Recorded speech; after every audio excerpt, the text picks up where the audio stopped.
Good evening, everyone. Good morning, good afternoon, wherever you are, and welcome to episode 17, Isaac, in case you had lost count of Nothing But Stuff. And I've decided to start with a different tact this week because no one ever likes or subscribes or anything like that to us. We're just going to wait until they do at the start of this one. So, whenever you're ready out there, everyone. I can just hear the faint sounds of fapping. It's a different tactic, I'll be honest, but we have to get bold. Yeah. We have to get bold. And so ended Nothing But Stuff. Is it just dissolved into silence? Now, what we should do, what would be the best, is if we just release this with an hour of silence at the after it, and then welcome to episode 18 of Nothing But Stuff, everyone, and double feature. On that note, I heard of some movie maker trolling like the classification board in America for films, and he made a 10-hour film called Paint Drying, and it's literally, guess what? Paint drying, but they have to watch every single minute to give it a classification. So he just trolling them. I saw that there's a similar thing. There was an artist who got paid it was something like $150,000 or something by an art museum to do a piece. This is the recent, isn't it? Yeah, he handed in blank canvases and called it "Take the Money and Run." Yeah, and he's now being sued, and he's being interviewed on the BBC like, "Fuck them." How did they not know, idiots? It's like legend. Yeah, amazing, amazing. But we should probably dive into it. Isaac, have you got any before? Perhaps there might be something before recent stuff. Have you got any infos, any tidbits for the people out there? Any fun facts? Fun facts. Ooh, fun stuff. Yeah, I've got a fact stuff for you. Told me by one of my colleagues who was a spider geneticist. Said that there's a certain literally every time. I'm just going to make that joke every time. Okay, so there's a certain species of spiders where the male gifts like a web silk wrapped item of food to the female for some transactional mating, but some of the males wise up and just wrap up like rocks or berries and give it to them and then fuck off. That's a fun fact. I mean, just men. We're just terrible, aren't we? Yeah, right. What's your fun fact? I have no fun facts. I just wanted to see if you had one. Well, I did. So how do you feel now? Piece of shit. I think we should call it fun stuff, not fact stuff. Fun stuff. You always try and go for some like weird curveball name for the segments, and then you look at our segments and they're just so straightforward. So excuse me. I'm so sorry. I'll excuse myself. Yeah. I'm looking for a replacement for my co-host. What have you been doing recently in Baldur's Gate? Yeah, I was going to say, I haven't done anything other than play Baldur's Gate, same as last week, so we'll try and keep it brief. Just advancing with my new character, who's a paladin. Evil, good. Have I done any... good, I'm going hardline, good. Are you non-lethaling? Non-lethal attacks? No. I'm a paladin. It's completely pointless. Like you don't get anything from it. No, and you're also in a situation where as soon as you use something like fire, you can't non-lethally use fire. So even when, like, at one point I was like in the main city of Baldur's Gate, like digging up a grave as you do. I'm being like really good. Well, you know. Hardline, good. And all these guards saw me, and so I tried to weasel my way out, but they attacked. That's bad. And you're like, no, I'm hardline, good. Exactly. I protect the innocent and the weak, but that's not the guards. So they all attacked me, and I was just like, right, I am trying to be relatively good, so I toggled on non-lethal damage, but killed someone with fire, so like one of the 4 died. And I'm just like, well, I mean, I can try my best, but it's not fucking easy when that shit's going on. So you just murdered all the guards in your hardline good one. I mean, they shouldn't have got in your way. See, that you can always justify it. Good is subjective. Exactly. And paladins, like all the paladin options, whenever it comes up with a dialogue option, are always things like, "I will destroy you. You go against my oath." So it's not like they're pacifists. No, they're just very, very. I mean, just imagine like a crazy Catholic priest, like a genuine crusader, like back in the day. It's just like, I'll kill you in Jesus' name. I'm hardline good, beheaded. Well, I was kind of joking about the Baldur's Gate, but I've still enjoyed hearing about it. I obviously have only mostly been playing Baldur's Gate, but my recent stuff, Lewis, I just saw something recently that was quite cool. It's called Blue-Eyed Samurai, and it's on Netflix. It is, yeah. It's like brand new. It's because it's brand new. I, for once, won't do spoilers. But the premise is a mixed race Japanese white. I don't actually know. I think they're French. I'm not sure. Kid in Japan, who is also a girl, grows up to be a samurai. It's kind of Mulan kind of premise, like, you know, just like pretending to put a bloody woman in pretending there, to be a boy. But it's funny, it's brutal, like fucking brutal, and it's just really good. It's really good. I'd recommend it. Blue-Eyed Samurai on Netflix came out just now, 2023. Whenever you're listening to this. Yeah, I mean, this won't be out by then. We record a little. I mean, we did try and record a lot ahead, but life gets in the way, you know. Well, so now we're like scrambling to release. I listen to loads of podcasts, and they're saying like, "Oh, that thing in May," and it's like, I don't know when the fuck you recorded this. Like May when? 2012? I don't know. So I just thought I'd add the little year on there, and help the future other anal bastards out there like me. That's what they call me at work, anal bastard. So that was fun. I'm off. Good night. That was a brisk. It was brisk. Fortunately, I can edit this, so that was a brisk recent stuff. Do you not agree, Isaac? How well enunciated, Lewis. Oh, well, I do try my best. Moving on. Moving swiftly down into the deep winding road of quiz stuff. Oh, I'm so excited. I haven't been quizzed for a while. Yeah, you got me. What did we have last time? It was a good one. Shit. We should never bring up the past. It was a Marvel one. It was the hardest MCU quiz. That's right. And it was I got like half. Well, I basically made up 2 extra points, which you did get. Look, Lewis. Let's not dwell on the past. I'm not going to tell you what the title of this one is. It's not a knowledge quiz. You like to do the knowledge quizzes. To be fair, I got you on the backstage one too. I just go on fucking BuzzFeed and I'm like, yeah, I'll do. So Lewis, it's the finest news source that we have. What extra class would you take for school? An art. They've spelt it wrong. An art course? An art. Oh wait, sorry. So this is going to be a quiz where you answer random things, and then it's going to be like you're going to be like, Lewis, what random thing are you? Yeah. Completely like out of nowhere, and then I'm going to try and guess, and then it's probably either going to be wildly wrong or weirdly close. It's never anything in between because they're so specific, and then I just sit there just like, well, you know, ask me some actual questions like when you did the movie trivia one, and I absolutely fucking aced it.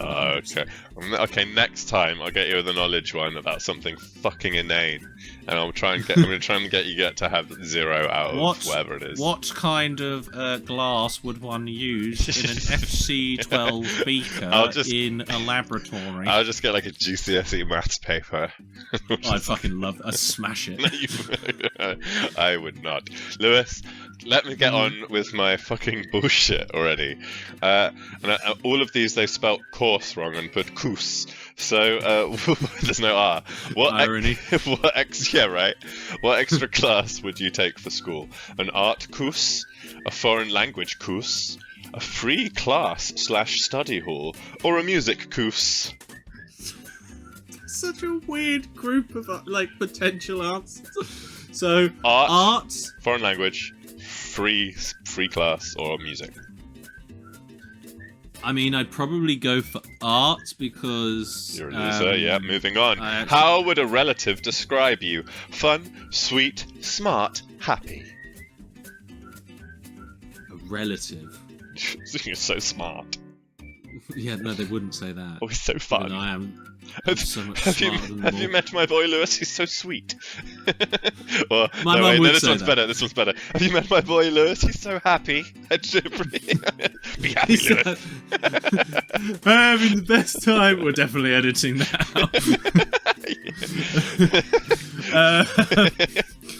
out. Fun, sweet, smart, happy. just fun. Yay. How would that one friend describe you? Nerdy, annoying, dramatic, weird. I hope my friends don't think I'm annoying. Like, Or weird and dramatic. Like, fuck that guy. I mean, weird. Yeah, I got a lot of weird friends. Yeah, What but were the options? Your weird friends wouldn't call you weird. Yeah, it's true. Nerdy, annoying, dramatic, weird. We're all nerds. Let's go with nerdy. Oh yeah, it's I always mean, I nerds. record a podcast, so Pick a Disney princess. oh, easy. Rapunzel, Mulan, Ariel, Belle. Let's go with animated Mulan. She's a badass. Live action Mulan's a fucking twat. Okay, I can see your fetishes. Pick an apple to eat. A red one, a green one, a toffee, A red one. a toffee one, or just like it's just a picture of like a bunch of slices of apples, and it looks like they've got like spices or pepper on them. I can't tell. Apple pile, red apple, green apple, toffee apple. Let's go toffee, sweet tooth. Okay. What do you do in your free... It says, what do you do in your free time? And then I just saw the thumbnails first. One of them's just like a curled up fist. It's not. It's that. What that thumbnail is for? Hang out with friends, because he's like bonesing it with someone or she. Fist I guess. bumping. Yeah. Okay. So, what do you do in your free time? Fist bump, listen to music, draw, or read. I mean, I've said a lot on this podcast about the fact that I read books, so I'll say that I read books. Loser. Lastly, that's beautiful. Actually, that was a really nice. Oh, I was going to edit this out, but I guess I need to leave it in. It's a really nice timbre. Lastly, which dwarf is your favourite from the original Snow White and the Seven Dwarfs? Do you need me to list off their names, or do you know them better than like off by heart? I mean, we may have some listeners out there that can't remember them, unlike me. Yeah. Okay. Ready? Uh-huh. Okay. There's 7 dwarfs, but there's 8 options. Okay. Ready? Sneezy, Doc, Dopey, Bashful, Sleepy, Grumpy, Happy. Snow White is far better than the dwarfs. I'm not into that sort of racial thing that's going on with that last one. I honestly could not give less of a fuck or have less of an opinion on this. So, I'm going to go with Sneezy. I think he's underappreciated. Okay. Oh my god, I'm so disappointed I chose this quiz.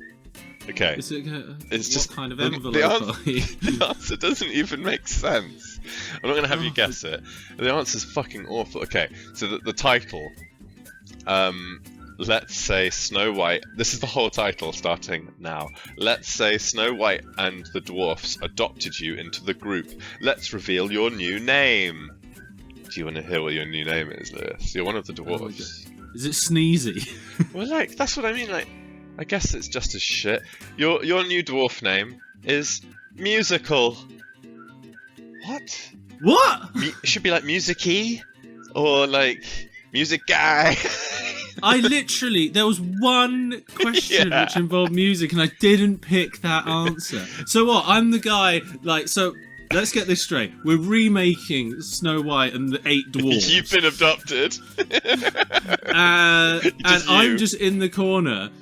Like Sneezy sneezing, Doc's doing his medical shit, Grumpy's in a bad mood, and then there's me in the corner, fucking finger painting, and they're like, "Yeah, that's musical over there." That's musical. And I'm just like, I don't sing, I don't know why. The they're calling me description is maybe you like to sing, or perhaps you just like to listen to your favourite artist 24/7. Either way, you have that musical bone. Hold on, what fucking artists are the dwarfs listening to? Yeah. What the Also- fuck is this quiz? When it came to the hobbies, I picked the one that you do in silence, if that makes anyone feel better. There's nothing in here about music. There's one question, and I didn't choose it. That's so good, because it's so bad. And I'm not... The fuck is that quiz, Isaac? Like, let's do a different one. Have you got a better quiz? What, on BuzzFeed? That's going to be difficult. I don't care. Like, oh yeah, the quality seems great. You want me to just find you a quick BuzzFeed quiz and to just rattle it off real quick? Yeah, like, what's trivia. my porn star name? Okay. Sorry, but this Disney opening scene quiz is only for the biggest fans. Oh, I'm going to suck at this. Let's go. Apparently, men think about the Roman Empire non-stop, so I made them this impossible quiz. Yes, there we go. Do it. Okay. How long was Britain under Roman rule? This is going to be really exciting. Is it? Do I have to be super specific, or I got is options. there a range? There's options. Okay. Okay. How long was Britain under rule from Romans? 50 to 100 years, 100 to 200 years, 300 to 400, 400 to 500. Let's go 3 to 4. 3 to 4. Correct! Britain was invaded in 43 AD. Fuck, Lewis, you've already ruined my try and get you a 0. Bullshit. Well, I think about the Roman Empire a lot, Isaac, so... So it was, ruled for 3.5 centuries, and so it's like ruled for more than America's been around. Oh! This is bad. This is the beginning of the question. Oh, and who was emperor during the Roman conquest of Britain? Was it Claudius, Caligula? That sounds brutal. Nero or Tiberius? Conquest for Britain. Don't think it was Caligula. What are the other ones? Claudius, Nero, Tiberius. Let's go Claudius. Okay. Correct, you piece of shit. Claudius was actually the first emperor to be born outside of Italy. True or false, women could be gladiators?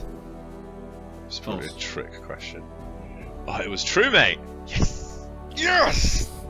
While it was never seen anything about that. While it was rare, women did sometimes fight in the arena. The gladiatrix. I should know that, because that's where you get dominatrix from. A term coined in the 1800s. Oh yeah, you should know that. You should know that, Lewis. Who were the mythic founders of Rome? Ugh, easy. Romulus and Remus. Yeah, whatever. What did the Edict of Milan do? So bullshit, boring questions. What did the Edict of Milan do? It established religious tolerance for Christians. It established Milan as the new capital of the Roman Empire. It outlawed gladiator fights. It authorized the invasion of Egypt.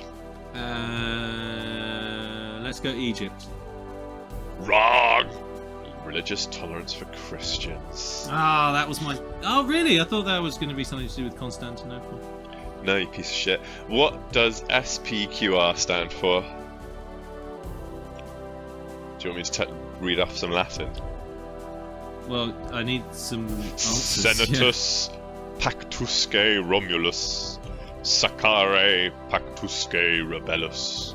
I mean, English would be better, but I guess you don't have that option. Sacramentum pactusque regnum, Senatus populuscus... Try that one again. Senatus populusque Romanus. I mean, if you had it in English, I think I'd have a much better chance here. I'll say it again in English. Senatus Pactuscus Romulus, Sacare That's not English. Pactuscus... I know. And so cheeky. Just pick one. It's not 4. number 3. Let's go 4. Correct! The Senate and the people of Rome. That's what it means. True or false, gladiator sweat was a popular commodity? Yes, true. Oh yeah, gladiators would scrape sweat off their skin, bottle it, and sell those bottles to their fans. Oh my god, is it the first OnlyFans? What was the minimum amount of time a Vestal virgin had to serve as a priestess? 15, 30, 45. It was a lifetime obligation. And the question one more time. Minimum amount of time a Vestal virgin had to serve as a priestess, Lewis. Easy. Obvious. Let's go 15. Wrong! 30 years. It's just a random choice, mate, wasn't it? How many times was Caesar stabbed? 23, 27, 31, 34. 27? Wrong! 23. Sorry, it's giving me way too much pleasure shouting at you. Which emperor's death triggered a period of conflict known as the Year of the Four Emperors? Nero, Vitellius, Hadrian, Flavius. Oh, actually, I've heard about this. Nero,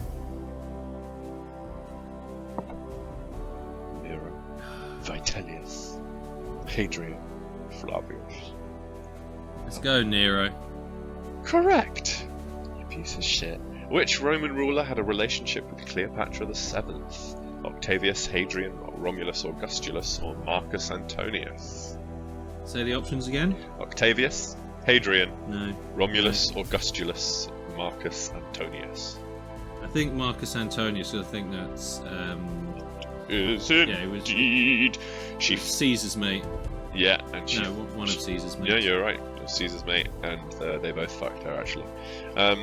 When did people stop using the aqueducts built during the Roman Empire? 1827, 1627, 1289. One of the aqueducts is still in use. Probably the last one.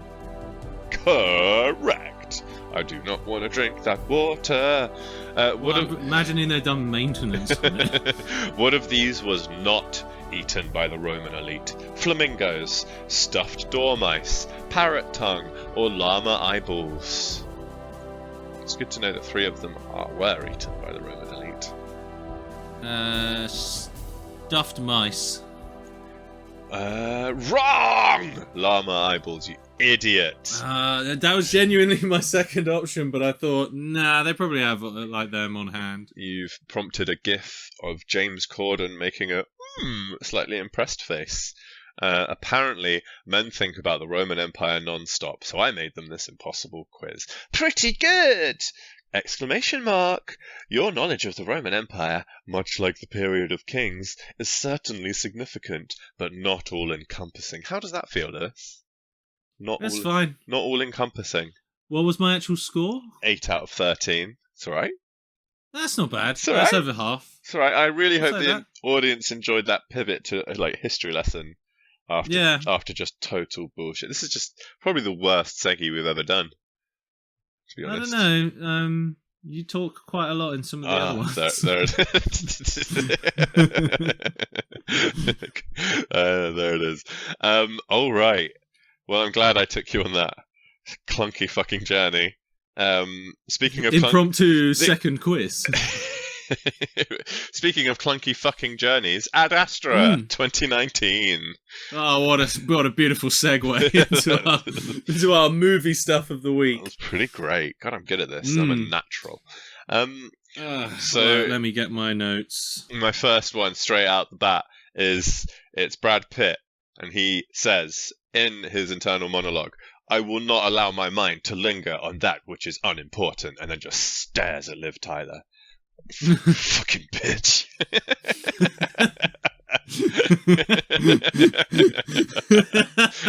Okay, so it's a bold statement. Ad Astra. So I saw this in the cinema. Did you? I didn't know you saw it in the cinema. I did a long time ago now. Well, 2019. To be honest, like my wife didn't get on with it. I think its biggest fault is that it came out too close to Interstellar.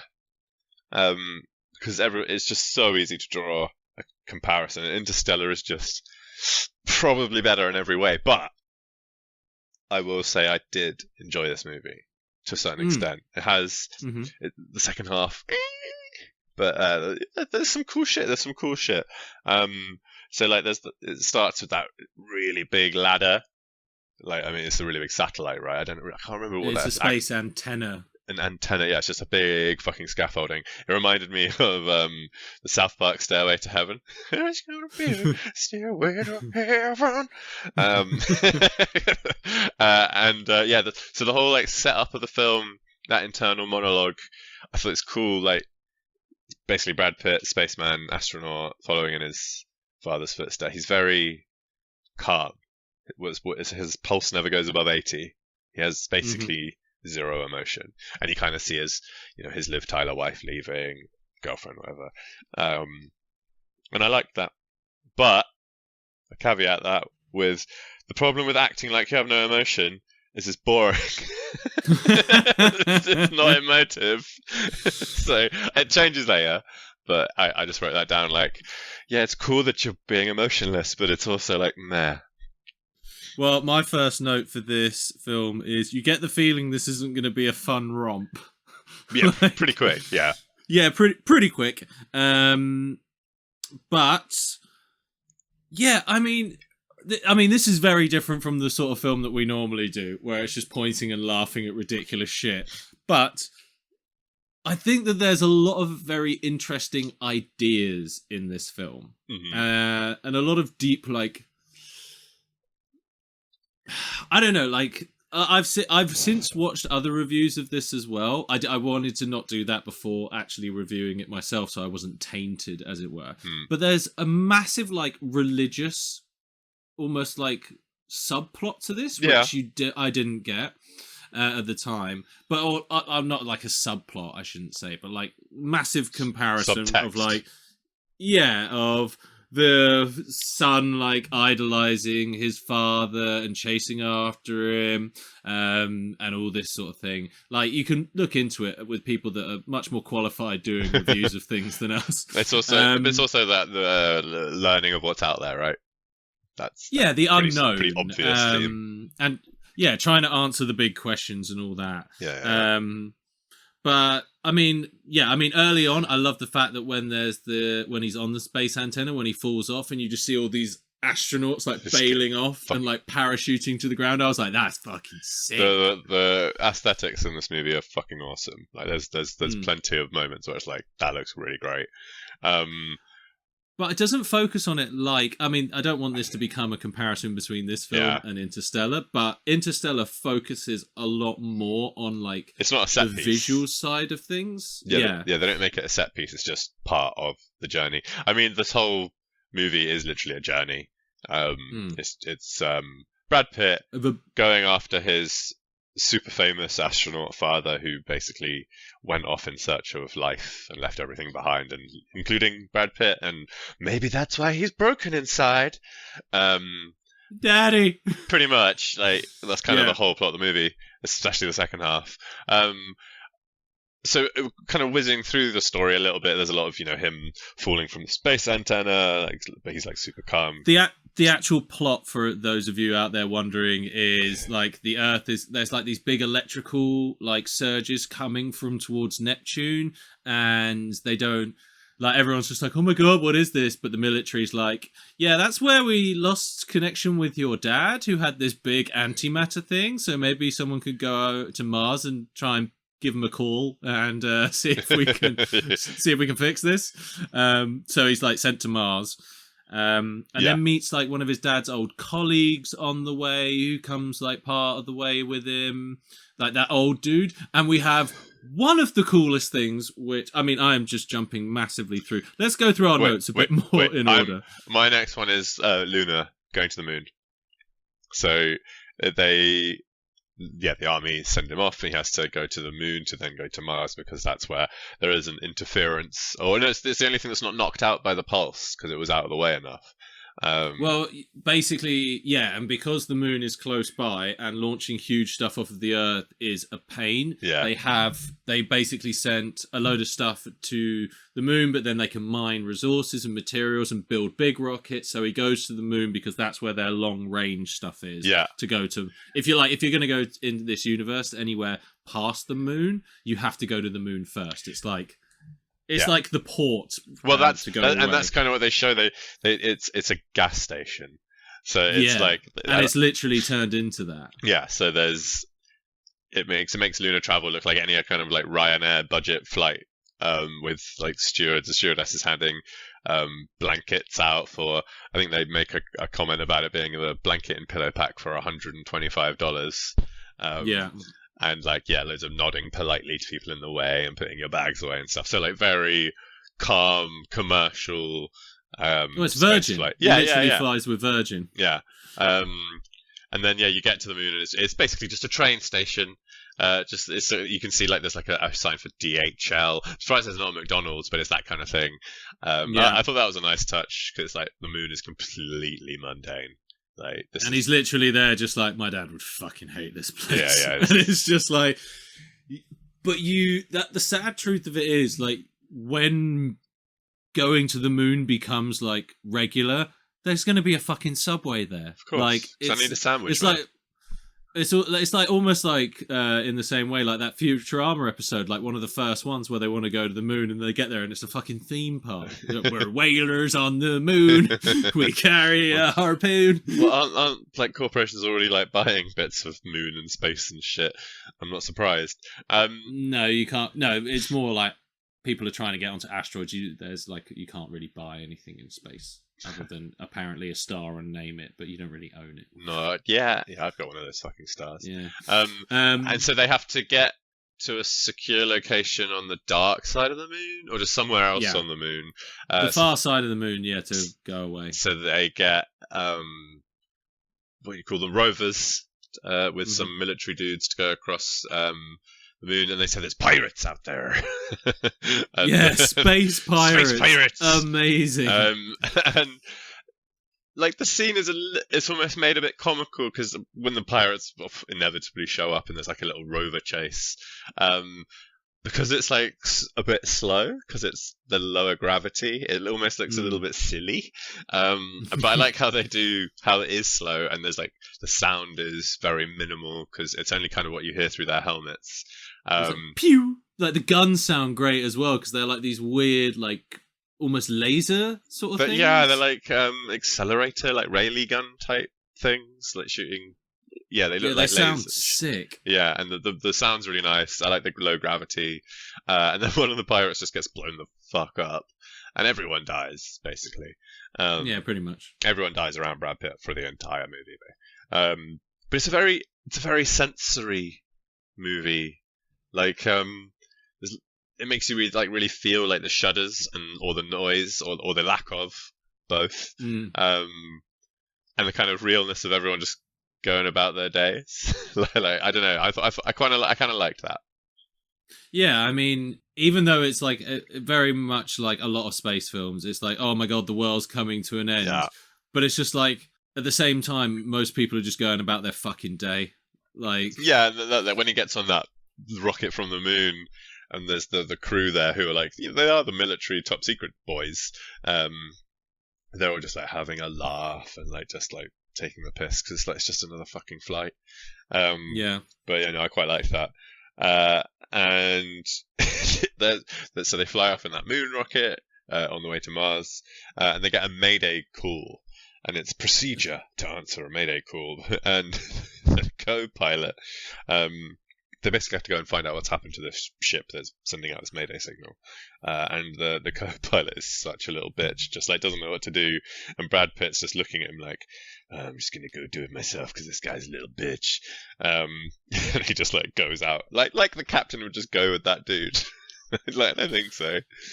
I mean, in terms of what I am aware about, like, okay, for example, like when they did the first spacewalks and stuff, the guy in charge of the mission was the one who stayed in the craft, and then the subordinate was the one to go out. Generally, the captain in space stuff is normally the one who stays with it, but then you also had slight reverse of that, like when they landed on the moon, the commander was the one to get out first. It's weird, like, but either way, you would... In that situation, there's like 4 of you on board. I don't feel like the captain would be the first one to go and respond to a Mayday. Yeah, no, terrible idea. Like, what a horrible decision for morale. And what I really thought was crazy about that bit is Brad Pitt's just like, we cannot stop. Like, we have a mission. We need to do our mission. But he can't tell them what it is. And he's been told he's not allowed to tell them. So they're just like, dude, if you tell me, you have full right to take over this craft, but if you don't tell me why we shouldn't go there, I have to go. It's like protocol. And Brad Pitt is just like, oh, this is stupid, we shouldn't go. And then immediately when the captain's just like, right, I'm going to go over, he's like, yeah, I'll come. Because he wants to just get it. That's what I'm saying. He just wants to get it done. It's just like, yeah, but it's not like you have to get there. Like as far as he is aware, the fate of the world is depending on him to get there. So, like, if you're smart in that situation, you'd be like, all right, well, then why don't you all go and I'll wait here? I feel like or something. I feel like the point was he was just like, "Fuck this little bitch co-pilot. I'm just gonna go out there, get it done, and then we can carry on." Like that's what my takeaway was. Yeah, it just seems silly. But then it turns out that it's like a medical research spaceship. Yeah. And they're floating in and no one's responding and all this sort of thing. And then they split up, because always you do in these films when you definitely shouldn't split up. They split up. And then Brad Pitt comes around the corner and the captain's sort of there in midair, just sort of like convulsing a little bit, facing away from him. And then this fucking like mean ass looking primate Baboon, like, pulls it down. He's like smashed the glass on the front of his helmet and eaten off his nose and like and fingers fucked him up. Yeah. And it's just like, what? Somehow launches itself forward in the middle of the chamber. I don't know how it propels itself. I think it's meant to be at the far end, and it kicks just off. Push, yeah. I may be wrong. And when he's getting eaten, he's like twitching and stuff. That was pretty brutal. But he like pushes the captain with him, and so Brad Pitt like shoots the first primate, but then another one comes in, he pulls the captain out of that bit, shuts the door behind, and then like depressurizes the chamber, and the monkey just goes and just like pops. Yeah. It just like splats on the little keyhole window. So dark. Yeah. So dark. That bit was fun. But that's what I mean, like the pace is really nice at the beginning. Because I remember getting like just a bit beyond this, being like, oh yeah, this film's going on. It's like I looked and I was halfway through and I was like, what the fuck else happens? Because I had seen it before. So we do get to Mars. And how do we know that, Lewis? Everything's orange on the camera, obviously. Yes, of course. So orange. Bit in your face, really. But yeah, they have those like horrid quote-unquote outdoor rooms underground in Mars to make you feel like you're outside. So it's like a wraparound screen with like birds flying around and trees blowing and stuff. It reminded me of like airport smoking rooms, if anyone who's listening is old enough to remember those. Like fucking dire places. Yeah, I mean, I feel like one of those rooms would drive me insane quicker. Yeah, it's so gross in there. Why I want to touch the flowers? Why are you just showing me pictures of them? But then there's the woman who's like running the base there, and she's just like, I was born here, and it's just like she looks like she's never ever smiled. But that's where he's gone to, and they're just like, oh, my quick note here: the girl from American Pie isn't getting many big roles these days, is she? Girl from American Pie. Did you not recognize her? Which one? When they get to Mars and they come off the craft, she's like the border patrol person. What? Which girl from American Pie? What's her? The ginger girl who shoves the flute up her snatch. Her friend. Yeah. She's funny. I like her. Natasha Lyonne. I was just like, I have no fucking idea what her name is. She's been in loads of stuff recently. Russian Doll, all that stuff. You're just a cretin. I'm seeing. Yeah, you're a cretin. She's actually good. Orange is the New Black and stuff. Yeah, you're a fucking loser, Lewis. Keep that shit locked down. I'm sorry, I don't watch lesbian prison TV shows. Hey man, that shit was good. The movies I see about it are really short. Well, short for you. Okay. I watch 2 minutes and I'm done. Anyway, so yes, you're distracted. American Pie girl. Yes. Well, that's all I had to say about her. But yeah, then he gets to Mars, so he starts basically sending messages to his dad, because they're close enough now, there's low enough interference that he can just start sending messages, and they like don't get any replies. And I actually saw someone break it down at one point, and it would be like something like a 16-hour return time. So that'd be a lot. Like, you're not going to sit there and wait for the fucking answer, are you? But they seem to suggest that they're listening straight away. Like, he sends the message, presses a button, and then the guy shakes his head on the other side of the glass.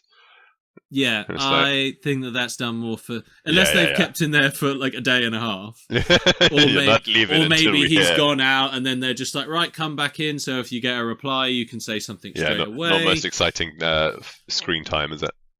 Yeah, I mean, I think that's done more for dramatic effect, but then he like stops saying the like pre-written stuff and starts trying to be true. And Isaac, does this film not make you think about the relationship you have with your own father?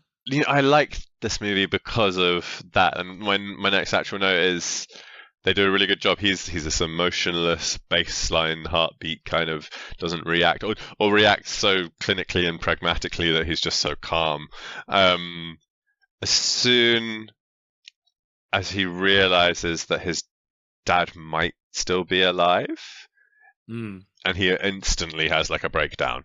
And he's suddenly very like hyperventilating. He gets taken off the mission, and like makes it his personal mission to keep going.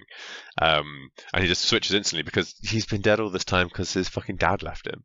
And when this core truth that he has fades away, he just completely switches. And I thought that was good. I liked that. It's like a coping mechanism for him, because they say like, oh, my dad went. He says it at one point. He's like, yeah, my dad went to space when I was 16. He disappeared when I was like 31, something like that. Yeah. And now I think it's worked out. I think he's meant to be like late 40s, early 50s. Yeah, 50s. Yeah. Yeah, kind of similar to Brad Pitt's actual age, I think. But yeah, it really, what I like about this film is the fact that while you have this sort of undercurrents of the whole film being like the universe needs to be saved here, the whole, like, especially from that point in the film onwards, it's just Brad Pitt trying to find his daddy. Yeah. And it's like, you know, the juxtaposition of like the huge, the universe is ending, but for him, like, it's more like his little world is like completely upside down now that he thinks his dad may be alive. And I really like that little contrast. Like, he's like, the whole point in the way through the film, the world's ending, he's just like, yep, my heartbeat's fine, all this sort of shit. And he's just like, your dad may be alive, and and as you say, he freaks the fuck out. Yeah. I just find it like, you know, he doesn't give a shit until it's personal to him. Yeah. But my next one after that little moment, I remember why I forgot this movie. First half is awesome. Second half, not so much. You not like the second half? It has its moments. You know, I've still got fucking notes. Like, there's loads of really pretty things. Like, so he has to fly out all the way to Neptune. It's like 30 days or 60 days or something crazy that you're not supposed to do. And it's like, I feel like these ships should have a fucking Kindle or like a flash drive with friends on or something. Like, nothing R.I.P. to do. Matthew Perry. Nothing to do on this fucking long haul flight. But before he gets there, the vessel that he has to take to do the flight is the one with the little bitch co-pilot, who is now captain because of his buddy getting his face munched by a baboon, and he gets everyone killed. Just gets well, Brad Pitt gets everyone killed. Sneaks onto the rocket and is like, I am not a threat. I'm super chill. And they all lose their fucking minds. And the guy like accelerates up, and the woman just like plummets down and gets her face smashed in. Well, he doesn't accelerate up. They take off. Oh, yeah, whatever. So you know what I mean? Yeah, and then they get crushed. But then again, the moron new captain does pretty much finish them off, because he just pulls out a gun, starts firing it inside of a spaceship, hits a tank which lets out a gas, and it just not instantly, but like super quickly just kills them. It just completely replaces the atmosphere. So yeah, that's why I wrote Little Bitch Captain gets everyone killed, because I was right. And then you know, there's some pretty stuff, like really nice Neptune's rings, and he's kind of losing his mind a little bit, maybe. It's nice, but it's a bit too cerebral to be like properly enthralling, is what I thought. Like, made you think a little bit too much that threw me out of the story. Well, it's like intentionally slow paced, I think. Yeah. I can't remember. I think I read somewhere as well that originally the voiceover wasn't in it. Okay. Can you imagine this film without the voiceover? Because there would be long stretches where you quiet. Unlike Dune, where they didn't need a voiceover. But then he gets to Neptune, gets to the rings of Neptune and all that sort of thing. Needs to take a little different craft to actually go to the one that his daddy. Yeah, that his dad was on. Flies over, but then when he's trying to get in, like he can't dock with it properly, and he climbs like out of it and then onto the like main space station bit, and you just see the little docking craft fly off, and I'm just like, oh man, that would like tie it with a rope or something. Yeah, like that was not smart.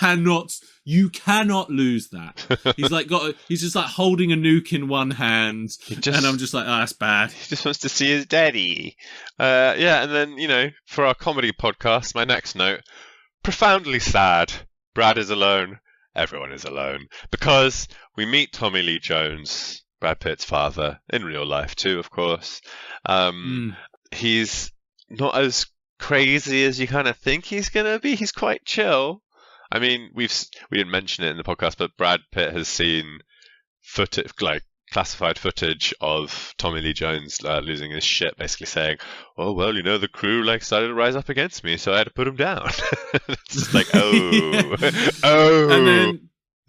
and then yeah, that was like years ago. And then the events, as I understand it, is they got out to Neptune, started scanning the outer, like other galaxies for life. That's why they went out there to see if they could find life. Now it got to the point where they had basically not found anything. They'd searched as much as they could and couldn't find jack shit. So most of his crew were just like, you know what? I guess we head home then. We've not done it. But Tommy Lee Jones is like, nope, we're sticking around. We're going to keep working. So he kills most of the crew. Some are still alive with him. As far as I understand it, then they get to a point later where they also, the rest of the crew, everyone other than Tommy Lee Jones is like, right, we're fucking done now. Let's head back. And then when they try and bail, that's when the electrical shit starts, because he says that they tried to sabotage the craft, and that's what's making his antimatter thing fuck up the Earth. Yeah. That's my understanding of events. So it's not like he kills, as far as I think, so he had accomplices which helped him kill the rest of the crew, and then eventually they were like, no, actually, those guys were probably right, and then he kills the rest of them as well. But he's like, at this point, this whole thing has started a couple months before. I'm just like, could no one outpower fucking 85-year-old Tommy Lee Jones, who's literally just like, I can't see very well, I got cataracts. And he's like a blind, old, decrepit man. Well, yeah, my thing was, he says they sabotaged it. We have no proof of that. Oh, yeah. Yeah, he could just be, he could have just killed them He all. might have just gone crazy. That's what I mean, you don't quite know. But I thought the moment you kind of glazed, went over it too fast, but the moment that you find out there's nothing out there, like they've taken pictures of these amazing planets that no one's ever seen before, really cool, but there's nothing, like literally no signs of life, and it's like that's really grim, because the first few lines of the movie is like just some text on the screen, and it says basically there is no hope, like this is the end of humanity. So that ending there, or at least that bit of knowledge in the ending, and it's not quite at the end, fucking brutal, just leaves you completely hollow. Welcome to nothing but stuff. Let's be sad. Hollow stuff. So, I am a husk. But right before that, Isaac, though, we have the personal tragedy, because Brad Pitt gets onto the space station, and then Tommy Lee Jones is higher up in the craft than him, looks down and just goes, "Is that you, Roy?" They called him Roy. The main character's called Roy. Weird choice. And then they start having this chat, and he's just like, "Yeah, Dad, it's time to go home. I'm going to take you back." And he's just like, "I am home. I never fucking cared about you or your mum or any of your small ideas or any of you bullshit shit on Earth. Like, I'm here doing important stuff. You're not fucking important." And Brad Pitt's just there. He's just fucking, just basically starts quietly crying. And he's just like, "Yeah, I know, Dad. I know you don't give a shit, but I still love you. Can we just go home?" And it's just like, after all that he's been through, literally billions of miles he has traveled. Billions of miles. It's something like over 2 billion miles to get to Neptune. He gets there, and the first thing his dad says is, "What the fuck are you doing here, you little prick? You dirty little bastard, go away." And he's just like, great. Yeah, and then he just drifts off into space, and Brad Pitt tries to save him, but he has to let him go. It's a bit cheese whizzy, if you ask me. blatant metaphor of letting it go, let it go. And then we have the bit where he has to get back to his ship that he left on the other side of the ring. This is the really fucking stupid. They've made a movie which is like quite real, and you don't have to suspend much disbelief for it. Any None. at this point. They've done like a good job of making it pretty tangible, and then he gets a fucking. Is it like a rotating antenna or a door or something? Yeah, it's an antenna, and just jumps through an asteroid ring. Like the precision he needs to get to that ship. Incredible. I'm pretty sure one pebble would just knock him out off course immediately. Well, yeah, it's the whole thing. Every action has a reaction, and in space, more so, if anything. Yeah, and you're going he'd either through slow like down so field. much that he'd just come to a stop, or he'd just ping off in another direction immediately, which I thought would be funny. The only reason that they had to go through that convoluted crap was because they wanted Tommy Lee Jones to piss off into space on his own. Otherwise, he would have just kept the craft which he went there in, which he should have. Yeah. Tommy Lee Jones should have just done something like, I don't know, like locked himself in an airlock and depressurized it, killed himself like that way or something like that. But they wanted to have the big metaphor of physically letting him go. I don't know. It just seems like it was a bad idea. Yeah. It was bad. And then he rides a fucking nuclear bomb home. Yes, again. Like the wave of a nuclear bomb. I said, this is just the same thing, but magnified. He's going to use a nuclear explosion to push him in the right direction for, you said 2 billion, I wrote down 93 billion miles that he has to go. And then I wrote, also, would it be fucking kilometers on a spaceship? Fucking Americans. Yeah, fucking Americans. Even fucking NASA work in centimeters, feet, inches, not inches, Feet, centimeters, inches. meters. They're called scientific units. Yes. Anyway, that pissed me off a little bit. And then he gets home. Well, no. Sorry, Lewis. What did he eat? Was it poop? Where's all the poop? Oh, what did he eat on his journey home? The other space astronauts that died. No, I'm pretty sure it's poo, because when they drag him out of his little, we glaze over that huge journey that he has to make it back super accurately from that nuke explosion. It's the whole film to get there. It's 30 seconds to get back. It's not the interesting part of the journey. Yeah, I know. But anyway, as they drag him out, there's like a big old bulge in the back of his spacesuit, and I'm like, there's the poop.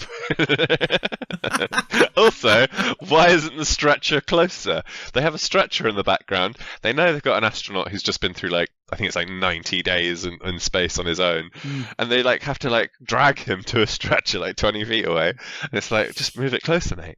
And I just wrote, it's a pretty cheese whizzy ending with all this "I'm better now" shit, because he has his closure. Well, he gets back and he realizes that there is no life in the universe, and so we gotta appreciate what we got. Corporate America, the big wheels telling us to be happy with the little things that we have. And so he meets his ex-girlfriend / wife for a coffee. Liv Tyler. Super unimportant Liv Tyler. Yeah, just another spaceman's girlfriend. I will not allow my mind to linger on that which is unimportant. Fuck you, Liv Tyler. Oh, dear. Okay. Well, floppy or sloppy? Now, let's frame this. Floppy or sloppy for a nothing but stuff listener. A butthead, as it were. And just every now and then we will remind people of what the fuck we're talking about when we say floppy or sloppy. Floppy is bad. Sloppy is good. Think of it like burgers or blowjobs. Burgers and blowjobs. Burgers and blowjobs. Yep. So... sloppy. That's the system. That is the system. Stick to it. There's no grey area. It's burgers and blowjobs, or I don't know, a wet carrot, or penises, or just a floppy penis. Okay, no one likes a floppy penis. I'm gonna go. You know what? I think so too. Sloppy. I don't mind a thinky filmy. I think you feel me good times. It's all right. It's okay. I literally just got finished editing episode 13, and if you watch this right after watching Neil Bream's Twisted Pair, you would be like, my God, this is the best thing I've ever seen. The sloppiest shit. No, that was amazing. But it's just, very, very different. But Isaac, is that time for what do I hear on the horizon? Is that a Seggy making its way over to us? But stuffing. You didn't say the fucking catchphrase. No, I know. Stuffing. Let's get Isaac. We're almost full, but I feel like I can take a bit more of a stuffing. I mean, I can always stuff more stuff in my butt. So, what Seggy we got next? Isaac, I believe we got RPG stuff. Oh my God! Finally, we made it. Yeah. Because that was long-winded, man. And do you know what? We haven't had one for a little while because you fucked it up last time.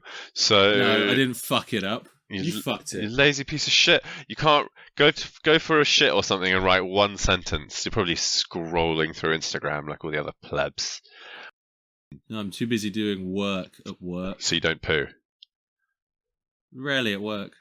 That's why you're supposed to get, that's like it's like tips when you're a waiter. That's how you get the company time. You go for a shit for like 20 minutes every day. Not in my industry. You need to just work, otherwise you go home poor. Shit in the chair. Anyway. Yes. RPG stuff coming to you. We should record some things like that and just put them in. RPG stuff. Woo, woo, woo, woo, woo. Clips up the Seggy segues. Yeah, or like we did like a theme tune for quiz stuff one week, I'm sure. You tried to do a theme tune. Quiz stuff. You try and do a theme tune for quiz stuff every time, and I have to correct quiz you. on my face. I really like that one. Okay. What's this quiz stuff all over my face? Well, if you stop fucking working and had time to do cool shit, then we could do stuff like that. Right.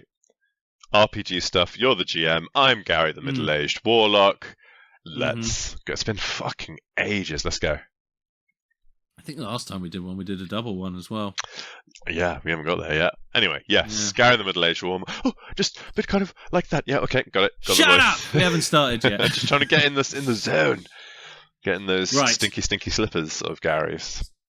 Well, Gary, you'll remember that recently you had to move to a different village after you had a little bit of a kerfuffle at one of the schools that your children went to. Oh, yes. We summoned a giant snake or a spider? Giant spider, who I think was their mother? Yeah. Some shit, I don't know. There's a bat? I don't know, carry on. Yeah. So you've moved to a new town. Had to hightail it out of there beforehand. Again. And now you find yourself, the kids are having a bit of a tough time adjusting. They're being pleasant. They're not setting fire to anything. Okay. They're waving cheerfully at their neighbours. They just don't seem right. They're not normalising. seeming like themselves. Yeah. Ugh. And being a good dad that you are, being a good middle-aged warlock dad that you are, you decide that, Sorry, it just had to fart really loud. It came through the bed springs and up into the mic. Yeah. I'll edit that out. No, I want that too one. Much for some people. I want that one. No, that's it. No, I'm not even going to cut that out and not send it to you. That's an outtake. That's not an outtake. Fuck you. You got to own that shit. Alright, carry on. This is not public release. Isaac, Gary, I should say. The kids, they're struggling to adjust, to put it that way. And you decide that you need to bring something home to help them adjust. So, you come home and open the door, and sort of open it and go, Children! That's my come voice. down and see what... Yeah. No, come down and see me what do I it introduce... then. No, shut the fuck up. You can introduce what it actually is if you've got that in mind. Am I not... Have you already decided what the thing is? Maybe. Okay, so don't you dare steal my voice. Isaac, Gary, you get home and you want to invite the children downstairs. That's better. Oh, hello, Galvanax, are you awake? Inferno, have you finished, scorching the neighborhood pets? Oh, please, I beg you, come down, please. Otherwise, it's going to get a bit scary. Come on, down you come. Father, have you had a pleasant day? As they come down, one of them like hovering through the air, the other one walking on her little, almost chicken feet. Chicken feet. Chicken feet. She's a bat and a chicken. Let's say the little girl is wearing a nice, pretty dress, and her legs are just chicken legs coming out. I can see her like bat wings are their arms, and they have the little hands kind of in the arms. I see her like kind of scrabbling along the floor, like in her little polka dot dress. It's so good to see you. Yes, please, would you like to take a look at this? Gary, in your hands there is a box. Yes. And when you open the lid of the box, you hear a sort of scraping and scratching sound when all of a sudden out jumps a small pig. A small pig. Small pig. Does it go crazy? Is it cute, or is it just running around terrified? Oh, it's adorable. It's a little bit befuddled and a little scared, but it calms down. It's pretty cute. Okay, I'm about to fuck your shit up, Lewis. Are you ready? Go for it. Inferna, I mean, she immediately just like leaps upon it. Kind of pins it down. It's squealing, it's reeling, it's trying to get out of there. She just sinks her teeth into the back of its neck, and at the same time, Galvanax is just like conjuring some fire up into his hands, and he just kind of presses his hands onto its head, and it starts to burn from the inside out until all you can do is smell bacon and the iron of blood in the room. Well, that was just the snack. I think it's time to go and get a pet. Don't you think that's a good idea? Come, children! And he was going to just scatter on the floor like a handful of rotten eggs. They just kind of squelch out in a really good circle on the ground until a nice pit to hell opens up, and it's playing Muzak, like a little bit of kind of generic jazz. No, that's cantina music. This is more like. Ironically, hell would be full of scat. So, okay, so yeah, you do all of that, but I need you to roll 2d6 and tell me what each one of them gets. God, you like fucking with the system, don't you, Lewis? I have a fox head, which I believe is a 6 on my wife's one. I had the turtles, she has the foxes. And a 5. 6 and a 5. Oh, okay. So, as the children sort of get up from mauling the little baby pig, yep. All of a sudden, out of... What was the little girl's name? Inferna. She starts like sort of rubbing her tummy and not feeling very well for a few moments. Oh, Inferna, you've been at the bloodstocks already, haven't you? This wasn't even your first breakfast today. But after a few seconds, she like belches up some smoke. Normal. It doesn't feel great. Yep. But she's sort of shakes it off. And the little boy, Galvanax. all of a sudden, Galvanax starts almost feeling really woozy for a moment. And oh, God. It almost looks like, his colour, the grey, he's less grey. Less grey than he normally is. one of the greys. Yes, the worst kind of grey, as he feels very woozy for a few moments, and then, quite strangely though, you just hear it, wee, wee, wee, wee, wee, and the pig just sort of pops back up and starts running around again. Wait, the pig that has been devoured? Yeah. It's like been drained of blood and scorched. Is it healed, or is it like a zombie pig? It looks the exact same as before. So So it has been healed, or I don't know. it's got a wound on its neck and it's got like burnt hair and There's like no red wound eye. on it. Okay. There's no sign of burning on it now. Oh. It looks whole again. I opened the portal to hell too soon. The soul hadn't properly left. It must have merged with some kind of demon. Children, are you okay? I want to like test them for curses and stuff. Yeah, I mean, how do you test them? I'm gonna just like pull their tongues out and try and read their tongues for curses. Now roll 2d6. Oh, another 6 and a 5, baby. Yeah, so it seems that while they haven't had as effects as bad as they could be, it seems that both of them do have the oinking curse now, which I have just named it. Okay.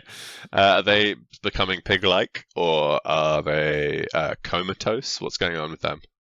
So it seems, with your good roll, that what one of them afflicted on the pig, the other one seems to be now feeling. Oh. So Galvanax is pig... burning from the inside out, and Inferna is being drained of her blood from her neck. Or that's what she feels like. Opposite way around. So Inferna feels like she's burning from the inside.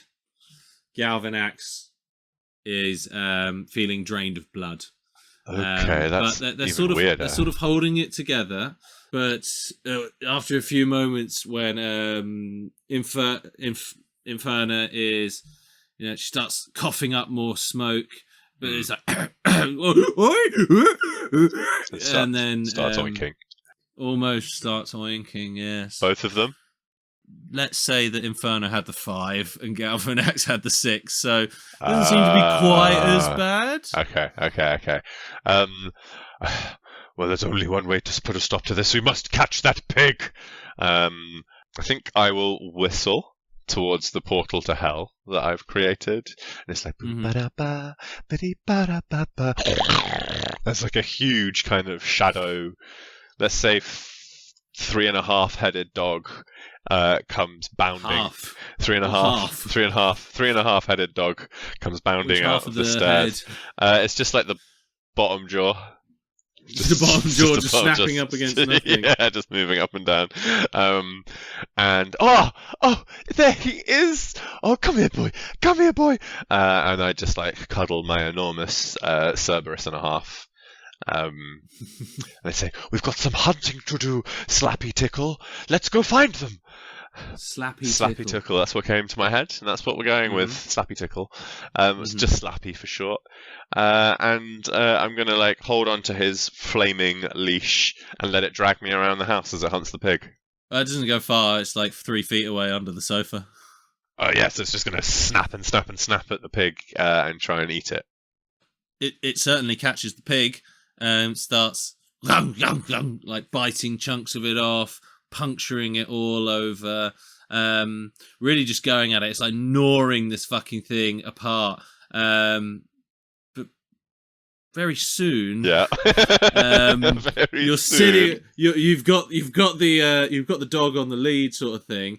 All of a sudden, you just hear a Slappy, and from its side, a big puncture wound comes out, and blood starts pouring out, and then another one on the other side, and then one of its legs like breaks and like crunches into different pieces, and Slappy! You hear a sly oinking from under the sofa, oink oink, and you just see the pig sort of scurry away, looking smarmy, the smarmy little baby pig.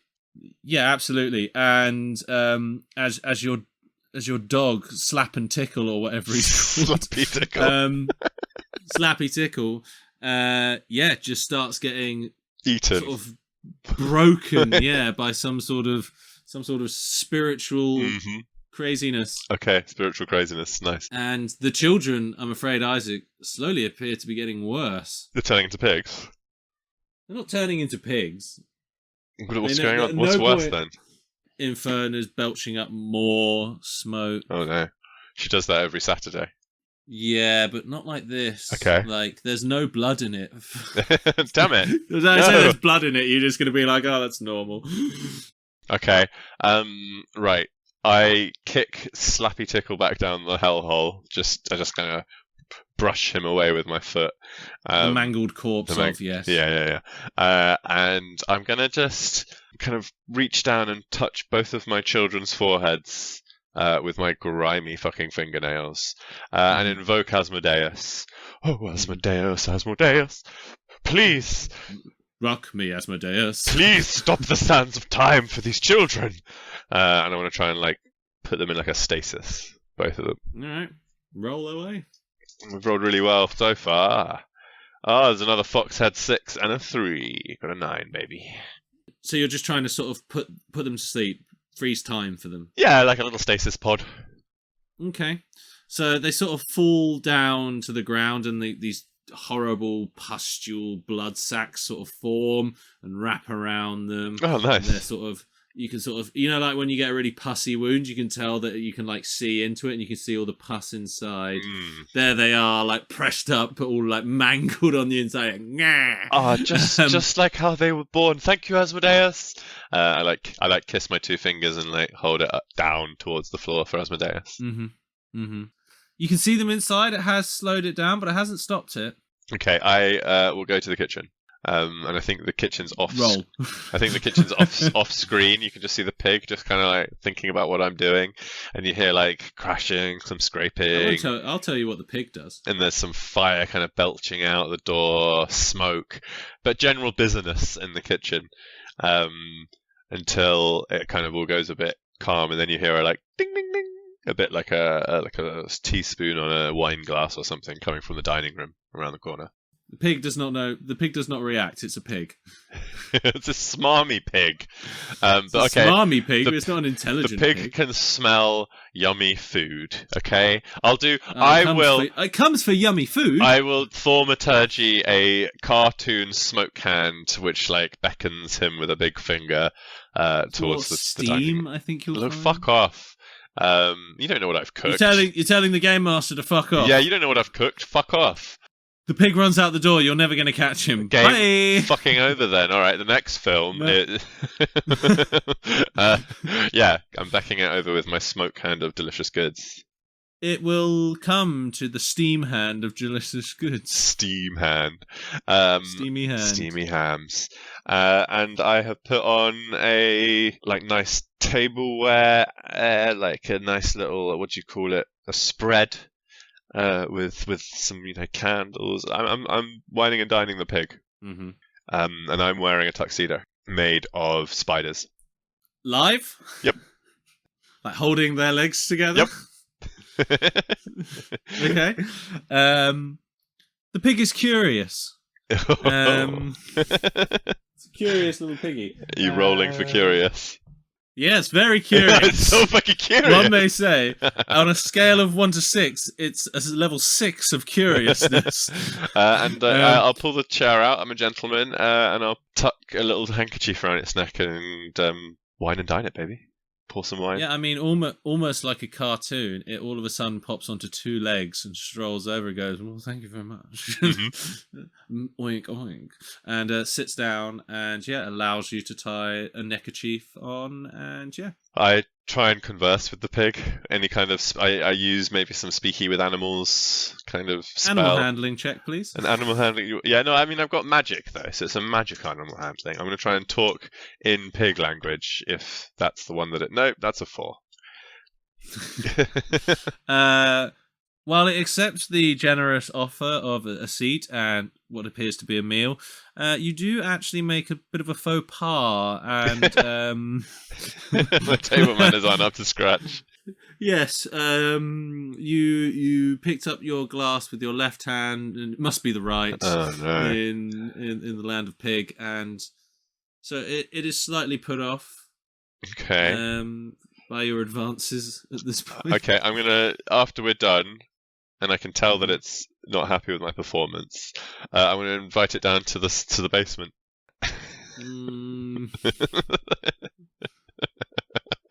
How do I coax the pig down there? I am going to conjure up a nice little bucket of mud, and just smear it all over its face a little bit seductively. And smear it on the pig's face. Yeah, the mud. They're pigs. They love mud. And then I'm going to lick my fingers clean seductively and bring the bucket towards the basement steps and be like, "There's more where that comes from." Roll an animal arousal check. Animal arousal check. 6 and a 5 again. That's 3 of those. I've rolled. Okay. The pig's hard. The pig. Its tail has gone straight. Its dick is solid as mahogany. Lovely. And it follows you. Okay, I'm going to trap it in my fire circle, which I've made in my new house again. Okay. I'm just going to lure it into. I've got a kids paddling pool filled with mud down there in the middle of the circle, which I've arranged very quickly. I don't think it needed to be trapped. It fucking loves that. It's rock hard. Just jumps in, gets into the mud. Maybe I don't need the fire circle. I'll put an invisible charm circle around it, so it's contained but not. I'm not going to sacrifice its soul. It's just super happy in the mud, and then I'm just going to have a little smile and a wink and go upstairs and close the door. Okay, so you're not doing anything to try and stop the degradation and degrading of your children? No.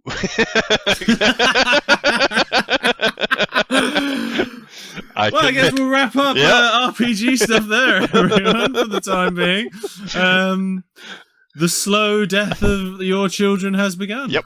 Perfect. Digesting for Asmodeus. Sure. Maybe they'll be merged into one stronger child. Maybe. So basically, your children got injured. Your dog died, and then you wined and dined a pig, gave it a hard-on, and that's the end of the session. Yes, that's right, sir. Tune in next week for the next exciting episode of Nothing But Stuff. How did we go from one moment talking about the relationships between a father and his son and a universe ending to a pig having a fucking hard-on in a bucket of mud? Hey, so remember to like, subscribe, review wherever you got this podcast. Email us at nothingbutstuff@gmail.com. 2 T's in the butt. 2 T's. You can try Patreon, but Lewis is fucking useless, so there's nothing there. How are we ever going to make any money? Who knows? I mean, you can pay us money. There's just nothing there to get. Follow us on. You could just be nice. Follow us on Instagram, or I guess Twitter/X. Who fucking knows? I don't use that. Threads is there. Instagram's the best one at NB Stuff Podcast. You say it's the best one. I sometimes check it. I'm bad at that sort of thing. I'm gonna do it. I'm going to take over from you because you're shit and no one is on the other thing, so I'm just going to do it. You barely do anything else. Both do it. Okay. Next movie, Lewis. I think it's one of those classic bad movie podcast movies, but I kind of really want to see it because I've never seen it, and apparently it's incredible.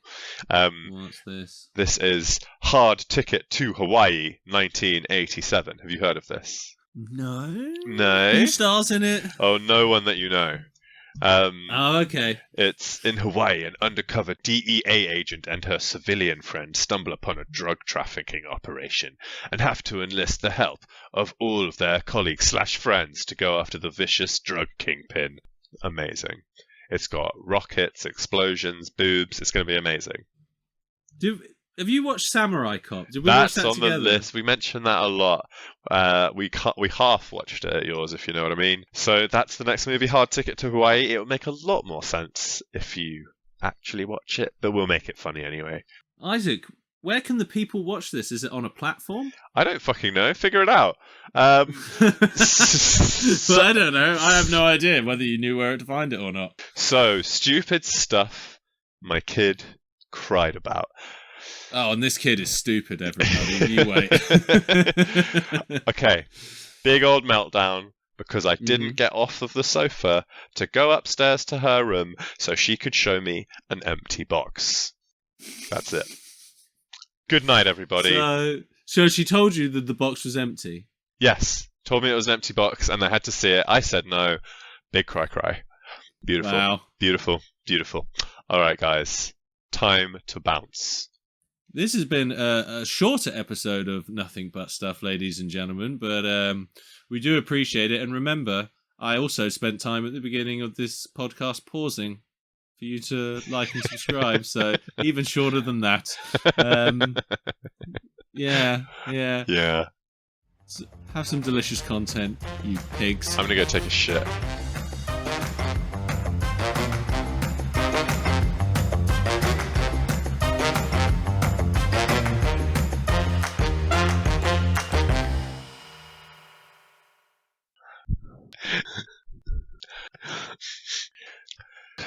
Delicious goods. I'm gonna edit all of this out so no one knows what he's done.